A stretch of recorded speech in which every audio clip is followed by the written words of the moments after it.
Olá! Gostaria de meditar hoje em um texto que há muito eu venho meditando, que eu venho refletindo. Está em Lucas capítulo 13, versículo de 1 a 5. Eu vou ler para vocês. Naquela mesma ocasião, chegando alguns, falava a Jesus a respeito dos galileus, cujo sangue Pilatos misturara com os sacrifícios que os mesmos realizavam. Ele, porém, lhes disse: pensai que estes galileus eram mais pecadores do que todos os outros galileus, por terem padecido estas coisas? Não eram. Eu vos afirmo, se porém não vos arrependerdes, todos igualmente perecereis. Ou cuidais que aqueles 18 sobre os quais desabou a torre de Siloé e os matou, eram mais culpados do que todos os outros habitantes de Jerusalém? Não eram. Eu vos afirmo, mas se não vos arrependerdes, todos igualmente perecereis. Palavra em Vida, com o pastor Francisco Nascimento. É interessante como Jesus ele quebra alguns padrões de pensamento social, padrões errados, equivocados, que estavam entranhados ali no meio da sociedade de Israel, e eu creio que também no meio da sociedade do mundo inteiro. É que nós muitas vezes nos achamos melhores do que os outros, sobretudo aqueles que passam por tragédias pessoais ou sociais. Esse texto ele narra dois acontecimentos emblemáticos. O primeiro acontecimento é o acontecimento onde Herodes ele pune alguns revoltosos com seu governo. Ele pune ali no próprio templo quando eles estavam sacrificando aos seus deuses. Ele mata ali alguns que estavam sacrificando.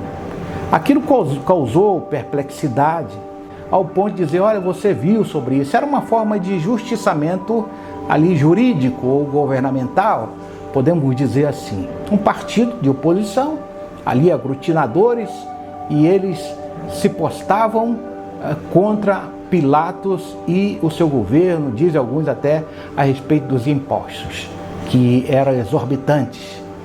E eles levaram essa notícia: você sabe dessa notícia aí que Pilatos puniu, para ver a reação de Jesus.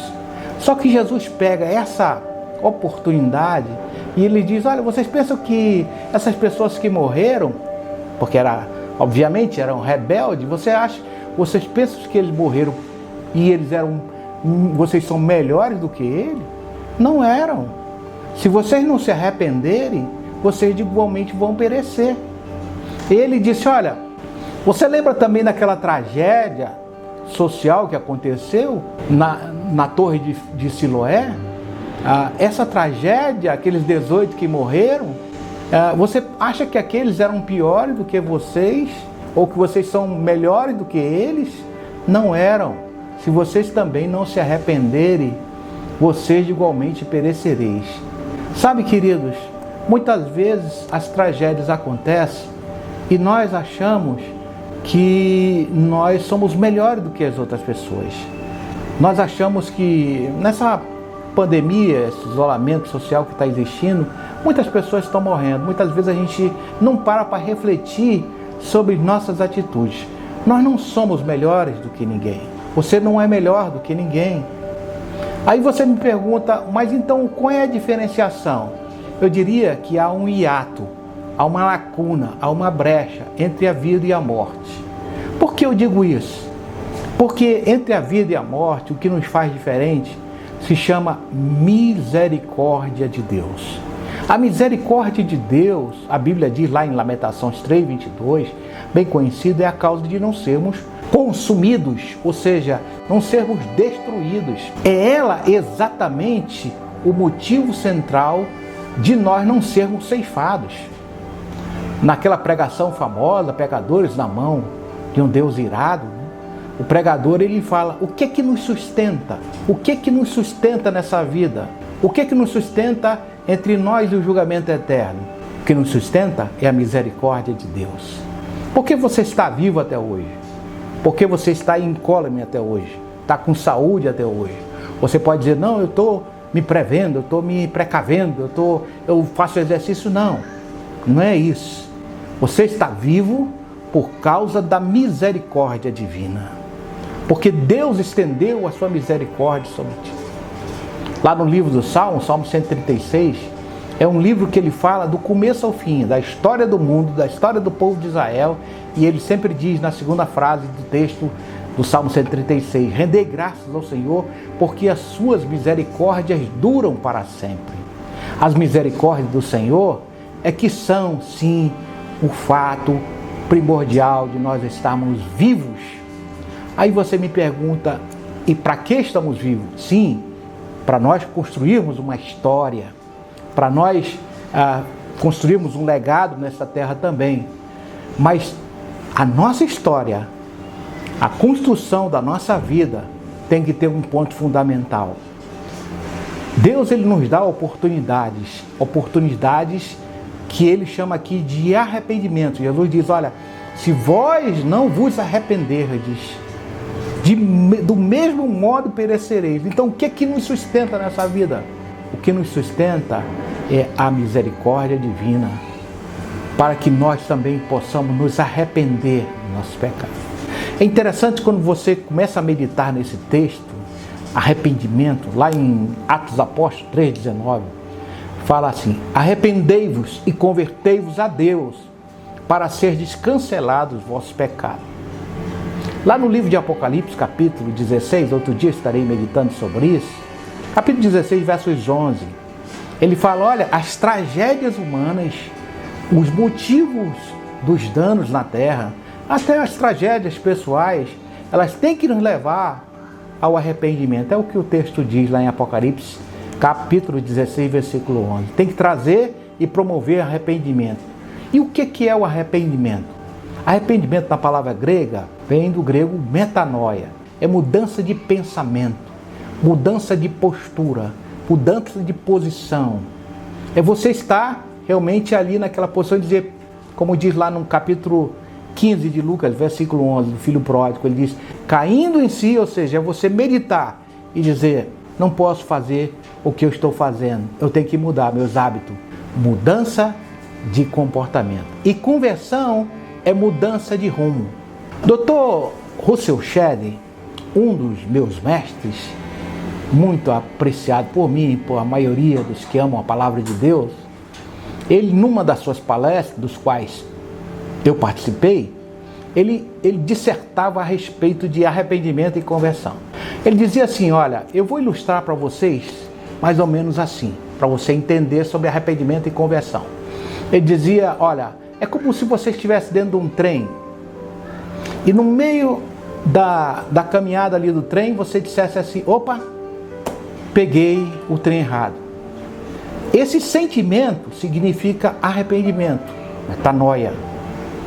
O ato de você pensar, dizer, não está bom, eu não estou indo no rumo certo, não é correto, eu tenho que fazer as coisas certas, eu tenho que voltar para o lugar certo. Isso se chama arrependimento. Você sair do trem na primeira parada e voltar a pegar um outro trem no sentido antagônico, no sentido contrário, isso se chama conversão. Conversão é mudança de rumo, mudança de caminho. Então o que Jesus estava falando ali para aqueles moços é dizer, olha, se vocês não se arrependerem, vocês vão perecer do mesmo jeito. A minha pergunta é o seguinte, temos tido tempos de tragédias, tempos de muitas mortes, mas o que nos faz diferente? Somos melhores do que esses que estão morrendo? Eles não se precaveram, eles não fizeram ali a ficha que o governo exige, as prevenções? Não. Não é só isso, não. Nós estamos vivos por causa da misericórdia divina. Sim, Senhor. Misericórdia divina. É a causa de não sermos consumidos. Você vive até hoje por causa da misericórdia divina. Você tem saúde, você tem paz, você tem uma família por causa da misericórdia divina. É a misericórdia divina. O que você precisa fazer? Nesses tempos onde você vê a vulnerabilidade da vida. A vida, como diz Tiago, no capítulo 5, ele diz, a vida é como neblina que logo passa. É como uma nuvem que logo passa. O que nós temos que fazer nesse tempo?